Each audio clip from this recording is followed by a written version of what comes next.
Recently, there's been a huge movement in the vegetarian spectrum. Not consuming meat has been the recent trend in the United States. This is mostly because of the treatment of animals in the slaughterhouses. Now, I'm sure you'll expect me to tell you about how you shouldn't eat meat.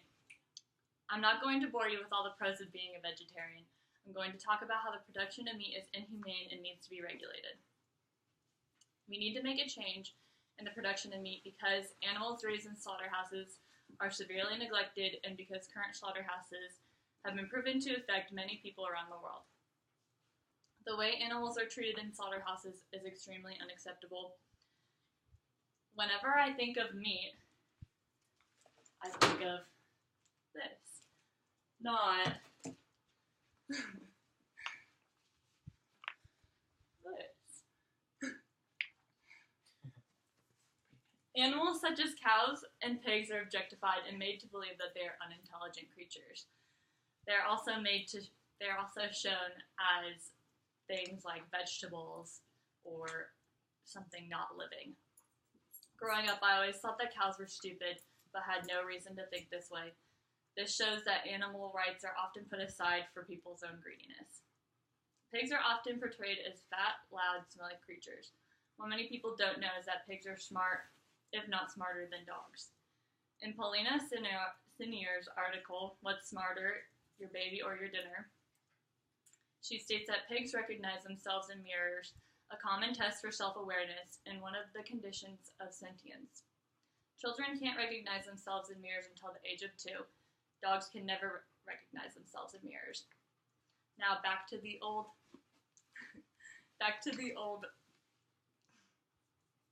think I fell asleep. I think it's fine. It is. Yeah, you're good. Okay. Sheep are capable. Another common food that we eat is sheep. What we don't know is that sheep are often capable of making friends. Senior also states that sheep can remember the faces of more than 50 other sheep and can also recognize a familiar human face. Cows are also known for being able to form close friendships. In the American Society of Prevention of Cruelty, states that cattle form close friendships and choose to spend much of their time with 2 to 4 preferred individuals. They also hold grudges for years and may dislike particular individuals. This means that they remember how they are treated. Now, I'm sure you're all thinking, well, they're going to die anyways. So what if I were to say you were diagnosed with cancer? Would you want to just stop your life and not live a fun life? No, you'd want to go out and have fun and live your life to the fullest. That's why I believe that we should give the animals a good time while they're alive.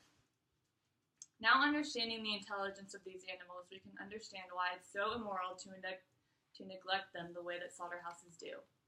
The living conditions for animals raised to be slaughtered are extremely cruel. In Yanikati's article, she states, under these protective laws, animals are allowed to be overfed until their legs break from carrying their own weight.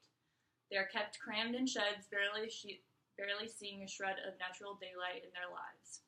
And they live knee-deep in their own feces and the remains of animals who have died around them. This happens before they get to the slaughterhouse, and it's all completely legal. Now, after these animals have been raised to their full potential in these awful conditions, it's time to ship them off to the slaughterhouses. You would think that the cruelty ends there, but over the course of the trip, the animal abuse only worsens. In PETA's article, Cow Transportation and Slaughter, they state that they are crammed into trucks where they typically go without food, water, or rest for the duration of the journey, which can sometimes be days. Many cows collapse in the hot weather, and then in the cold, the cows sometimes freeze to the sides of the truck until workers pry them off the sides with crowbars. Once they get to the slaughtering facility, we are told that the animals are killed painlessly. In many cases, the animals are not properly stunned. This is because once the cows are unloaded, which there can be 40 to 45 cows, they're all supposed to be stunned by poorly trained employees within a short amount of time. PETA quotes an employee of the slaughterhouse saying, many animals are alive and conscious for as long as 7 minutes after their throats have been cut. The line has never stopped simply because an animal is alive. This employee then goes to talk about how he has dismantled many cows while they're still making noise, wagging their tails, and their eyes are even blinking. This leads into my next point. Aside from the gruesome truth about how slaughterhouses treat their animals, humans do not benefit from the slaughterhouses either.